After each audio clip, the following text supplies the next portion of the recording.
Hello friends, welcome to Telugu audio story. మీరు కనుక ఛానల్ని ఫస్ట్ టైం చూస్తున్నట్లయితే ఛానల్ సబ్స్క్రైబ్ చేయండి, లైక్ చేయండి. అలాగే ఈ స్టోరీపై మీ వాల్యుబుల్ ఒపీనియన్ని కమెంట్ రూపంలో తెలియచేయండి. ఇక కథలోకి వెళ్దామా? చెల్లి నీవెవరో పార్ట్ 97 చూసే ముందు పార్ట్ 96 చూడండి. లింక్ డిస్క్రిప్షన్లో ఇవ్వడం జరిగింది. సారీరా, మిస్ అయింది అని చిన్న వేసుకున్న మొహంతో ఏదో ఒకటి చెప్పి మేనేజ్ చేయి, స్టాట్యూలా మారిపోయింది అని అంటూ ఉండగానే చైత్ర దగ్గరికి వెళ్తున్న వికాస్ ముంజేయి పట్టుకొని ఫోర్స్గా వెనక్కి లాగి గెట్ అవుట్ అని రూమ్ దద్దరిల్లేలా అరవడంతో సెన్స్లోకి వచ్చింది చైత్ర. ఉదయ్, వికాస్ ఇద్దరూ బయటకు వచ్చేశారు. వికాస్ టీషర్ట్ పట్టుకొని బయటికి లాక్కొచ్చిన ఉదయ్, వాడి ముందు చైత్రతో డిస్టెన్స్ మెయింటైన్ చేయమని ఎన్నిసార్లు చెప్పాను అని పళ్ళు నూరుతూ ఉంటే పట్టించుకోకుండా రూమ్ వైపే చూస్తూ ఉన్నాడు వికాస్. ఎందుకంత కోపం, ఏమైంది అంటూ కంగారుగా దగ్గరికి వచ్చిన చైత్రతో, నేను అరిస్తే కానీ వినపడదా నీకు అన్నాడు సీరియస్గా. భయం వేస్తుంది వాటిని చూస్తుంటే అని అరచేతి అచ్చులతో ఉన్న బ్లడ్ మార్క్స్ని చూపిస్తూ, ఏం జరిగింది, ఎవరైనా వచ్చారా, నువ్వెందుకు ఇంత సీరియస్గా ఉన్నావు, నా దగ్గర ఏదైనా దాస్తున్నావా అని ప్రశ్నల వర్షం కురిపించింది. 5 నిమిషాల్లో కోపంతో బయటకు వచ్చిన చైత్ర స్ట్రైట్గా వికాస్ దగ్గరికి వెళ్ళి తిట్ల వర్షం కురిపిస్తూ ఉంటే, ముందొచ్చి కాఫీ తాగు, అడగకుండా ఇచ్చినందుకు అడ్వాంటేజ్ తీసుకుని ఎక్స్ట్రాలు చేశావంటే తోలు తీస్తా అంటూ సీరియస్గా వార్నింగ్ ఇస్తూ వెనకే బయట వచ్చాడు రాణా. బాబు పర్ఫార్మెన్స్కి మండి చూసి, నువ్వే తాగు నాకొద్దు అని వికాస్ని తోసేసి బయటకు పోతూ ఉంటే ఆ ఛాన్స్ తనకి లేకుండా, నా మూడ్ బాగుండి కాఫీ ఇస్తే నకరాలు పోతున్నావా అని అరుస్తూ చైత్రను చేతుల్లోకి తీసుకొని, పద నీ పని చెప్తా అంటూ లోపలికి తీసుకువెళ్ళాడు రాణా. వికాస్, ఉదయ్ ఇద్దరు తోలుబొమ్మలాట చూస్తున్నట్టు బొమ్మల్లా నిలబడిపోయారు. ఆఫ్టర్ 10 మినిట్స్ డోర్ ఓపెన్ చేసుకొని విజిల్ వేసుకుంటూ బయటకు వచ్చిన రాణా ఎంటీ కప్స్తో కిచెన్లోకి వెళ్ళాడు. నీ ఫ్రెండ్ పుణ్యమా అని నా ఫ్రెండ్ చాలా మారిపోయాడు. ఎక్కడ ఎగరాలో కాదు, ఎక్కడ తగ్గాలో కూడా తెలిసుండాలి. Chaitra, you are really great అని ఉదయ్ ఒకలాంటి ట్రాన్స్లో చైత్ర పాపకు కాంప్లిమెంట్ ఇచ్చాడు. నిజమే, సావాస దోషం. నీ ఫ్రెండ్తో చేరాక నా ఫ్రెండ్ చాలా చెడిపోయింది. ఎగిరినంతసేపు ఉండడం లేదు, తొక్కడం. చైత్ర పాపం పిచ్చిదైపోయింది అని వికాస్ మొహం వేలాడేశాడు. ఇద్దరు సవతులు తయారయ్యారు నాకు అని వీళ్ళ మాటలు విన్న రాణా ఇరిటేట్ ఫీల్ అవుతూ, కాఫీ పెట్టుకొని తాగండి, ఆ మొద్దు బ్రెయిన్స్ కాస్తైనా పనిచేస్తాయి అని కసిరి చైత్ర దగ్గరికి వెళ్ళాడు. బాబు అరుపులకి కిచెన్లోకి పరిగెత్తిన ఇద్దరు అక్కడ షేక్ హ్యాండ్ ఇచ్చుకొని హగ్ చేసుకున్నారు. ప్రాబ్లం లేదుగా అని మళ్ళీ డౌట్గా అడిగింది చైత్ర. వాళ్ళేమైనా సంఘ సంస్కర్తలా, దేశోద్ధారకులా ప్రాబ్లం అవడానికి అని కూల్గా ఆన్సర్ చేసి, ఈ మ్యాటర్ ఎక్కడా డిస్కస్ చేయొద్దు అండ్ ఈవినింగ్ షాపింగ్కి వెళ్ళాలి, టైంకి వచ్చేస్తాను, ఈ గ్యాప్లో నన్ను డిస్టర్బ్ చేయొద్దు, చాలా వర్క్ ఉంది అన్నాడు చైత్ర నడుము చుట్టి దగ్గరికి తీసుకొని. షాపింగ్ దేనికి అని షోల్డర్ మీద టీషర్ట్ పక్కకు లాగి గాయాన్ని చూస్తూ అడిగినా తన కళ్ళలో కోపం, బాధతో కన్నీళ్లు ఊరుతున్నాయి.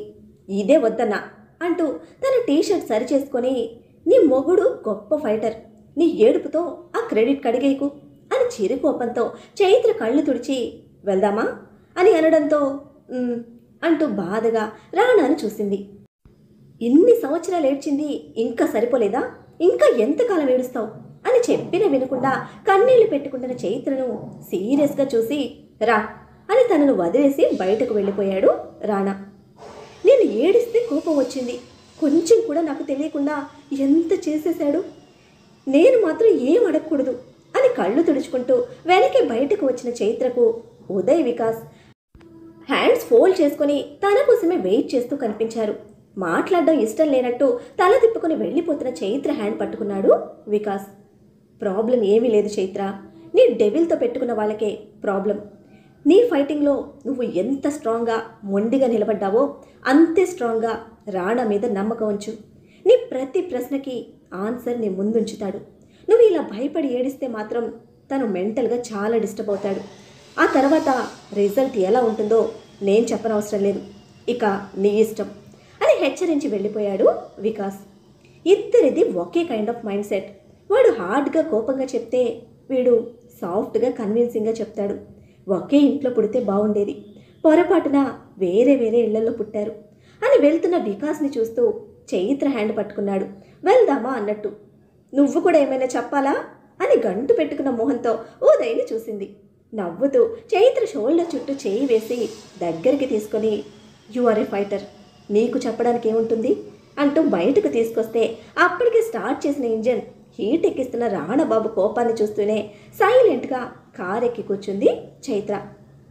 కార్ రోడ్ ఎక్కిన కాసేపటికి నెమ్మదిగా రాణా హ్యాండ్ చుట్టేసి భుజానికి తల ఆల్చి సారీ చెప్పింది.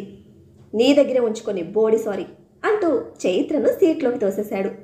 ఔచ్ అని సీట్కి కొట్టుకునేసరికి అరుస్తూ హెడ్ సైడ్ తగిలిన చోట రుద్దుకుంటూనే, పేషెంట్ని కొంచెం పేషెంట్గా హ్యాండిల్ చేయవయ్యా అని లేని కోపాన్ని ప్రదర్శించింది. సీరియస్గా ఒక చూపు చూశాడు బాబు. ఆ కోపం తన వల్లే అని గ్రహించిన చైత్ర, తీసుకోలేకపోయాను అంటూ విండో సైడ్కి హర్ట్ టర్న్ చేసింది. కన్నీళ్లు తిరుగుతున్న తన కళ్ళు రాణాకు కనపడకూడదని. వాళ్ళ చేతుల్లో నేను చస్తే తీసుకుంటావా అని అనడమే ఆలస్యం. గిరుక్కును తిరిగిన చైత్ర తిప్పి తిప్పి రాణాను కొట్టేస్తూ, పిచ్చి పిచ్చిగా మాట్లాడకు, చంపేస్తా అని అరుస్తూ హ్యాండ్ కింద నుంచి రాణాను గట్టిగా చాలా బలంగా 2 చేతులతో చుట్టేసింది. కార్ ఫాస్ట్గా సైడ్కి తీసి బ్రేక్ వేశాడు రాణా. ఇప్పుడే నేను లక్కీ హ్యాపీగా ఉంటున్నాము. లైఫ్లో ఇంత హ్యాపీగా ప్రశాంతంగా ఉండొచ్చని ఇప్పుడే తెలుసుకున్నాను. సంవత్సరాల నుంచి శూన్యంలో గమ్యాన్ని వెతుకుతున్న నా బ్రతుక్కి ఇప్పుడే నువ్వు దిశగా మారావు. నీతోనే గమ్యం అనుకుంటున్నాను. లైఫ్ లాంగ్ నేను లక్కీ ఇలా నీతో ఉండిపోవాలి అనుకుంటున్నాము. ఇప్పుడు ఈ హ్యాపీనెస్ డిస్టర్బ్ అయితే నేను తట్టుకోలేను. నువ్వు మనుషులు చంపే రాక్షసుడిగా మారిపోవడం, తెలియని అగాధం మన చుట్టూ ఉందన్న నిజాన్ని నేను తీసుకోలేకపోతున్నాను. అది ఇంత భయంకరంగా క్రూరంగా ఉంటుందన్న ఊహే భరించలేకపోతున్నాను అని ఏడుస్తూ రాణా షర్ట్ కన్నీళ్లతో తడిపేస్తున్న చైత్ర పెయిన్, భయం అర్థమవుతూ ఉంది అతనికి. తను ఏమన్నా బండరాయా? కోపం, బాధ, కన్నీళ్లు, సంతోషం, నవ్వు, నొప్పి ఇలా అన్నిటికీ రెస్పాండ్ అయ్యే ఒక మనిషే కదా. కొందరి స్వార్థం తనని కఠినంగా మార్చేసింది. ఇప్పుడు అలాగే ఉండాలి. అలా ఉంటేనే తను దేన్నైనా ఫేస్ చేయగలడు. నాకేమన్నా సరదానా మనుషుల్ని చంపడం అంటూ చైత్ర వెన్ను తట్టాడు చూడమని. కన్నీళ్లను అదుపు చేస్తూ తలెత్తి చూసింది చైత్ర. డబ్బు కోసం మనుషుల ప్రాణాలు తీసే మృగాలవి. చంపడంలో తప్పులేదు. వీళ్లే కాదు, వీళ్ళని మన మీదకు ఉసిగొల్పిన వాళ్ళు నా కంటి ముందుకు వచ్చిన రోజున వాళ్ళను కూడా చంపేస్తాను. ఏం తప్పు చేశానని 5 years నా లైఫ్ చీకట్లో నిజమని నమ్మిన ఒక అబద్ధంలో గడిపేశాను. అమ్మని పోగొట్టుకున్నాను. దేవాలయం లాంటి మన ఇల్లు పాడుపడిన గుడిలా మారిపోయింది. ఏం తప్పు చేశావని నువ్వు నీ కుటుంబాన్ని సమాధి చేసుకున్నావు. అవమానాలు భరిస్తూ తండ్రి ఎవరు తెలియని బిడ్డకి తల్లిగా బ్రతికావు. ఎవరో స్వార్థానికి నిన్ను నువ్వు దాచుకుంటూ లోకం ముందు నటిస్తూ పగ ప్రతీకారాలతో సంతోషాన్ని మరిచి శిలలా బ్రతికావు. అసలు ఏ పాపం చేశాడని మనతో, మన జీవితాలతో, మన చుట్టూ జరుగుతున్న స్వార్థపరుల కుట్రలతో ఏ సంబంధం లేని నా కొడుకు తప్పు చేసిన ఒక ఆడదాని మానానికి ప్రతిరూపంగా పుట్టాడు. నాన్న నాన్న అని కలవరిస్తూ వాడి ప్రతి హ్యాపీ మూమెంట్తో, వాడి ప్రతి ఎమోషన్తో తెలియని తండ్రి కోసం ఒక పెద్ద డైరీనే ప్రిపేర్ చేసిన నా యాపిల్ గాడు కనీసం ఇన్ని సంవత్సరాలు తండ్రి మొహం కూడా చూడనే లేదు కదే అని రుధిరుడై గర్జిస్తున్న రాణా కళ్ళల్లో ఆ క్షణం చిప్పిల్లుతున్న కళ్ళతో చైత్ర గుండె బిలబిలలాడిపోయింది. అనాథగా పుట్టి ఏ ప్రేమకు సంతోషానికి నోచుకొని అమృత చేసిన తప్పేంటి? ఎవరి కోసం దాని జీవితం పాములా వాడారు? ఎవరి కోసం దాన్ని ఇన్ని సంవత్సరాలు చీకటి గదిలో లాక్ చేసి టార్చర్ చేశారు? ఒక ఆడపిల్ల నోరు తెరిచి తల్లికి కూడా చెప్పుకోలేని విధంగా పైశాచికంగా దాని శరీరంతో ఆడుకున్నారు. తలుపు చప్పుడికే బెదిరిపోయేంత పిచ్చిదాన్ని చేసేశారు. అటువంటి మానవ మృగాలని వదిలేయమంటావా? రెప్ప వేయాలన్నా, రెప్ప వాల్చాలన్నా భయంతో వణికిపోతోంది అమృత. నోరు తెరిచి గట్టిగా మాట్లాడితేనే కన్నీళ్లతో వణికిపోయే అమృత ఈ పరిస్థితికి కారణమెవరు? లైఫ్ లాంగ్ తెర వెనుక ఎవడు ఉండి ఆడిస్తూ ఉంటే నేను తెర ముందు తోలు బొమ్మలా ఆడుతూ కూర్చోనా అని ఉరిమిన రాణా ప్రశ్నకు, అతని కోపానికి వెన్ను జలధరిస్తూ ఉంటే తన ప్రమేయం లేకుండానే తల అడ్డంగా కుదిపింది చైత్ర. పోలీసులు, కోర్టు శిక్షించాలి అంటూ నీలాగా టైం వేస్ట్ చేసే ఓపిక, సహనం రెండూ నాకు లేవు. ఈ విషయంలో నేను రాక్షసుడినే.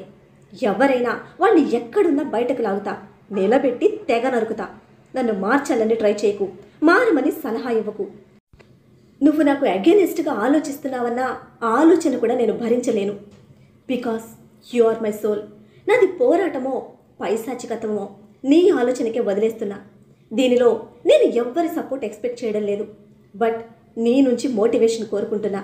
అది మిస్ అయితే I can't handle my self అని బడబాగ్నిలా ఎగసిపడుతున్న రాణా ఆవేశంలో వణుకుతున్న చిగురుటాకులా ఉంది చైత్ర పరిస్థితి. అతను చెప్పేదంతా నిజమే, అయినా అతనికి ఏమన్నా అవుతుంది అనే ఆలోచన ముందు భయపడుతోంది. అలాగే లోకం చట్టం ముందు ఒక హంతకుడిగా నేరస్తుడిగా నిలబడాల్సిన పరిస్థితి. తప్పులు చేస్తున్న మృగాలను తెగనరికిన హంతకుడే అంటుంది చట్టం. ఎన్ని ఆలోచనల ముందు, అవమానాల ముందు రాణా ఆవేశాన్ని అంగీకరించలేని తన భయాన్ని, బాధను ఇక కంట్రోల్ చేయలేక రాణా అరుపులకు బెదురుతున్నా కూడా గట్టిగా అతన్ని కౌగిలించుకుంది. ప్లీజ్ డెవిల్, నువ్వు చేసేది తప్పు అనటం లేదు. బట్ నీకేమన్నా అవుతుంది అన్న భయం నన్ను యాక్సెప్ట్ చేయనీయడం లేదు అని తనను పట్టుకోవడంతో అరవడం ఆపేసిన రాణాను నెమ్మదిగా తలెత్తి చూస్తూ తన డౌట్స్ అన్నీ బయటపెట్టింది.